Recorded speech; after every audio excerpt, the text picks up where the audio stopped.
Good morning, everybody. Welcome back. It is so good to see you, and I am very excited to take this next step in the obesity medicine and weight management series.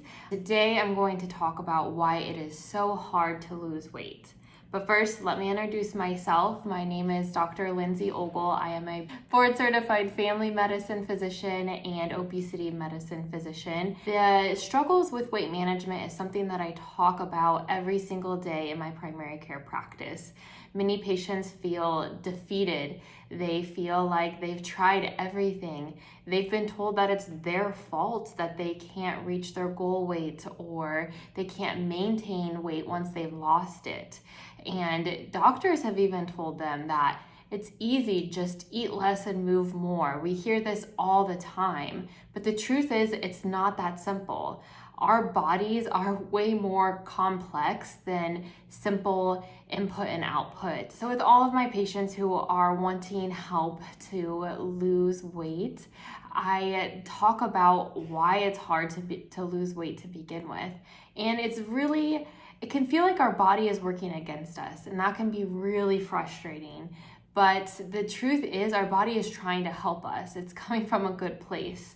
So many years ago, hundreds, thousands of years ago, food was much harder to come by. And so the way that we survived was that our bodies became really efficient at managing the calories and the nutrition that it was able to obtain.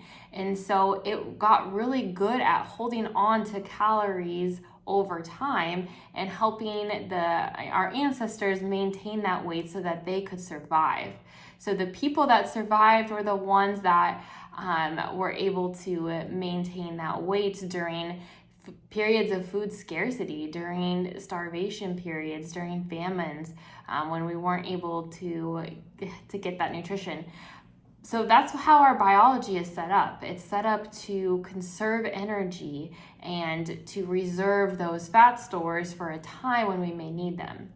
Fast forward to the modern day, we still have those bodies and that genetic code, but we're in an environment, we're in a society where food is readily accessible for most people.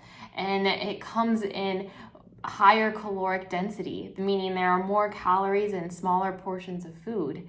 The food industry has made food taste much better. It combines salt and fat and sugar and into a perfect combination that feels good on the mouth when you're eating it. It triggers the brain. It makes us feel like we're really helping ourselves. It's just a pleasurable experience, and we want more of that.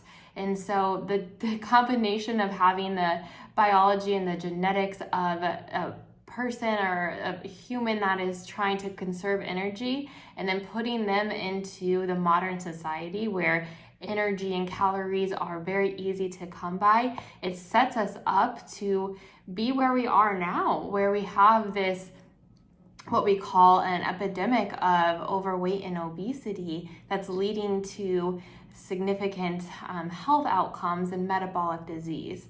So it's not so much that, especially as doctors, that we care about the size of our patients. It's about their health and the impact on their health. And so, of course, that's always the lens that I'm coming by when I talk about weight management. So how does the biology and the genetics actually work? And what happens is we develop what we call a weight set point. There are hundreds of thousands of functions and hormones and chemical reactions that are happening in the body all of the time. And the body does an excellent job at maintaining what we call homeostasis. And so your body is constantly adjusting to the environment and what you're taking in, your food, your physical activity, how warm or how cold it is outside, how hydrated or dehydrated you are. Your body is constantly tweaking so that it maintains a steady state so that you can survive. And it does the same thing with weight. And so your body wants to stay the same. And so it has this weight set point that once you start to lose weight, then your body kind of freaks out. It thinks that something really bad is happening. It's worried about you. And the way that it's trying to protect you and itself is that it lowers its metabolism and it increases hunger. And this is what makes it so hard to lose weight and especially maintain weight. And this has been proven. One of the most popular studies is with The Biggest Loser. And I think we're all familiar with that show many years ago. And if you're not, it was a competition where they had patients who were living with obesity get on kind of this like reality game show where they exercise a lot and were put on a strict diet, and they would weigh themselves throughout that competition. And these contestants would lose lots and lots of weight. And what the study did over time, over the next several years, I think it was 6 years that they looked at these patients, they checked their metabolism afterwards, and their metabolism was actually 500 calories less than what they would expect in a person of that size. And that was consistent whether or not they maintained their weight loss. And so this really highlights the fact that even to maintain the weight loss, that person is going to have to eat less and less over time.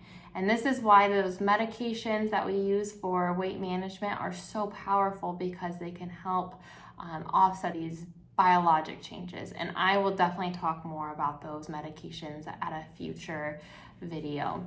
Another adaptation that your body goes under is hunger increases. And the main hunger hormone is called ghrelin. And this has been measured also in humans who have undergone weight loss. They get the baseline ghrelin levels before the weight loss, and then they check those levels after weight loss, and they're higher. And so people, when you lose weight, your hunger goes up. We all know what it feels like to be hungry. It's uncomfortable. Lots of people get hangry, and you can't keep that at bay for an extended period of time. It's not feasible. Those are the two main reasons that it is very difficult to maintain weight loss, and where the anti-obesity medications really play a big role in the weight loss and weight management. This also highlights the importance of continuing these medications long term. Obesity is a chronic medical condition and should be treated as such. There also is a component of mindset, and this is really interesting because when you're losing weight, there is a lot of positive reinforcement that you get. You get it internally every time you step on the scale and you see that number go down. That's exciting. You have coworkers, friends, family, and your doctor who are congratulating you on your weight loss, and they notice the improvements. Your clothes fit better. You're able to get new clothes that you're excited about. You're able to do things that you weren't able to do before. You may see your blood pressure go down or your blood sugar go down. You may even be able to get off of medications. And this is all really, again, fun, exciting, great, and wonderful. But once you hit your new weight set point and you're focusing on weight maintenance, you're not really seeing those changes. The weight on the scale is staying the same, or it goes up and down a couple of pounds. Your blood pressure, blood sugar, those are staying pretty steady, and you're continuing on your current medications. You're not getting those same compliments that you were getting before. People around you have kind of accepted this new version of you, and that's what they come to expect. And so it can be really disheartening when this happens, because it was really exciting during that weight loss phase, and the weight maintenance phase just is honestly pretty mundane. But it's really important because that's what you're wanting to do for your health long term. And you're going to have to switch from motivation to dedication and commitment. And you're going to have to just tell yourself that this is your new normal. This is what you do on a regular basis now.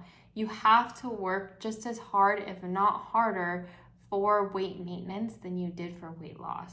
And that can be really hard to hear, but it's the truth.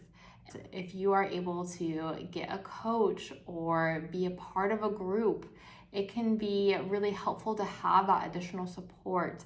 Work with an obesity medicine physician. And I'm so excited to share an upcoming opportunity that I am working on. In August, I am going to open up a group coaching, mentoring, accountability group that I'd love for you to be a part of. If you have a health goal that you would like to work on and you just want some guidance on clarifying that goal, determining your why, wanting a group to collaborate with and have encouragement from, and to touch base at least weekly, then this is going to be the group for you. If this sounds like something you would be interested in, please click the link below and I am going to add you to the waiting list. Again, this is going to take place in the month of August, and I do plan on doing this in the months to come. And so if you missed out on the August group, then it's still worth adding yourself to that list, because I'm going to let you know when we're having additional groups.